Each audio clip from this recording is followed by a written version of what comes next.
अस्सलाम वालेकुम नाज़रीन, एच न्यूज़ हिंदी बुलेटिन में आपका स्वागत है। एच न्यूज़ उर्दू की ओर से सभी देशवासियों को रमजान की बहुत बहुत मुबारकबाद। खबरें विस्तार से जानने से पहले डालते हैं एक नजर खास खबरों की तरफ। बुधवार को रमजान का चांद आया नजर, आज से शुरू हुआ पहला रोजा। बीएस येदियुरप्पा ने राजभवन में ली मुख्यमंत्री पद की शपथ। रमजान के दौरान आतंकियों पर नहीं होगा कोई एक्शन, महबूबा मुफ्ती।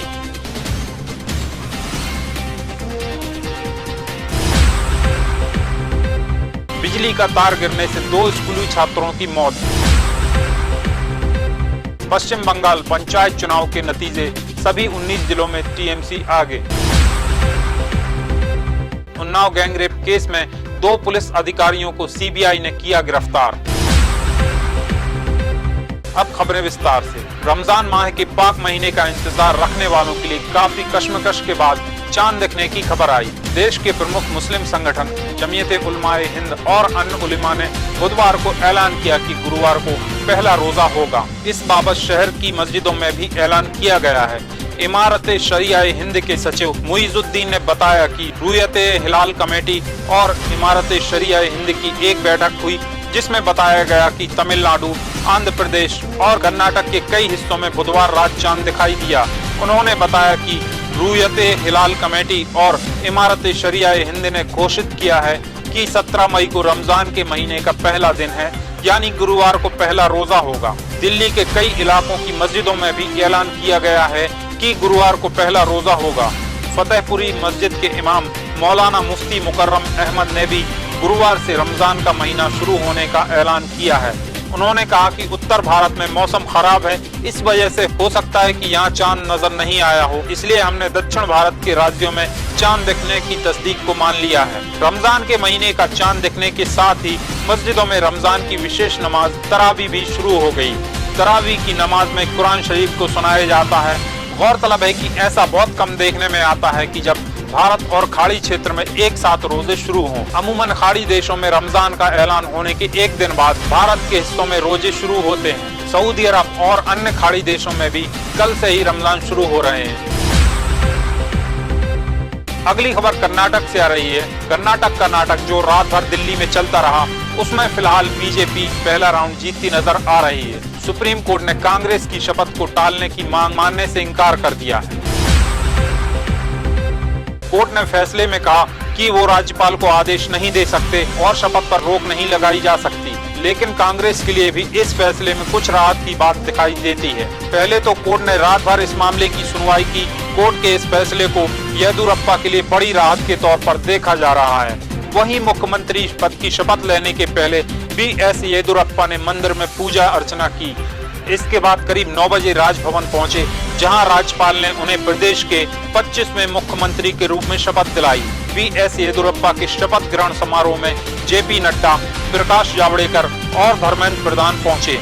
वहीं प्रधानमंत्री नरेंद्र मोदी और पार्टी अध्यक्ष अमित शाह इस समारोह में शामिल नहीं हो सके। बता दें कि कर्नाटक के राज्यपाल वजुभाई वाला ने बुधवार की शाम को बीएस येदियुरप्पा को नई सरकार गठित करने और गुरुवार को मुख्यमंत्री के रूप में शपथ ग्रहण करने के लिए आमंत्रित किया।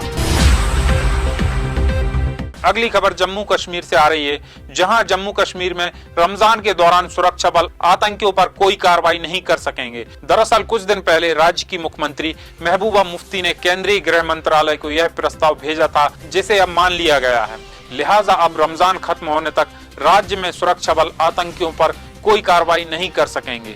गौरतलब है कि बीते कुछ समय से राज्य में आतंकियों के खिलाफ भारतीय सेना ने कई बड़ी कार्रवाई की हैं। इससे पहले जम्मू कश्मीर की मुख्यमंत्री महबूबा मुफ्ती ने 9 मई को ऑल पार्टी मीटिंग के बाद केंद्र सरकार से रमजान और अमरनाथ यात्रा को देखते हुए आतंकियों के खिलाफ एक तरफा सीज फायर करने की अपील की थी। ऑल पार्टी मीटिंग के बाद पत्रकारों से बात करते हुए महबूबा मुफ्ती ने फिर से पूर्व प्रधानमंत्री अटल बिहारी वाजपेयी की जम्मू कश्मीर की नीति को अपनाने की बात दोहराई थी। महबूबा ने कहा था कि सभी पार्टियों ने इस बात पर सहमति जताई है कि जैसे 2000 में वाजपेयी ने एक पक्षीय युद्ध विराम किया था, उसी तरह इस सरकार को भी इस पर सोचना चाहिए। उन्होंने कहा कि आतंकियों के खिलाफ कार्रवाई में आम लोगों को भी खासी समस्याएं हो रही हैं। हम सबको गवर्नमेंट ऑफ इंडिया को अपील करना चाहिए कि रमज़ान के मुबारक मौके पे और जो अमरनाथ यात्रा जी भी शुरू हो रही है ईद के मौके पे कंसिडर किया जाए कि अगर हम जो है गवर्नमेंट ऑफ इंडिया की तरफ से जिस तरह वाजपेयी जी ने 2000 में यहाँ यूनिलेटरल सीज फायर किया था, इस तरह से यहाँ गवर्नमेंट ऑफ इंडिया को इन लाइन्स पे सोचना चाहिए ताकि जो आम लोग हैं उनको थोड़ा सा रिलीफ मिले, क्योंकि इस वक्त जो एनकाउंटर्स हो रहे हैं, क्रैकडाउन्स हो रहे हैं, सर्च ऑपरेशंस हो रहे हैं, उसमें आम लोगों को बहुत ज़्यादा तकलीफ़ हो रही है। और चूंकि अब रमज़ान का महीना शुरू हो रहा है, उसके बाद यात्रा शुरू हो रही है, तो हमें कोशिश करनी चाहिए हम कुछ ऐसे स्टेप्स लें जिससे यहाँ लोगों का कॉन्फिडेंस बहाल हो और एक अच्छा माहौल बने जिसमें ईद भी अच्छी हो और यात्रा भी अच्छी तरह गुजरे। उन्होंने कहा कि रमजान और अमरनाथ यात्रा को देखते हुए हमारी कोशिश शांतिपूर्ण हालात बनाए रखने की है। अगली खबर पश्चिमी बंगाल के पंचायत चुनाव से आ रही है, जहां पश्चिमी बंगाल पंचायत चुनाव के लिए मतगणना जारी है। गुरुवार सुबह 8 बजे से मतगणना शुरू हो गई।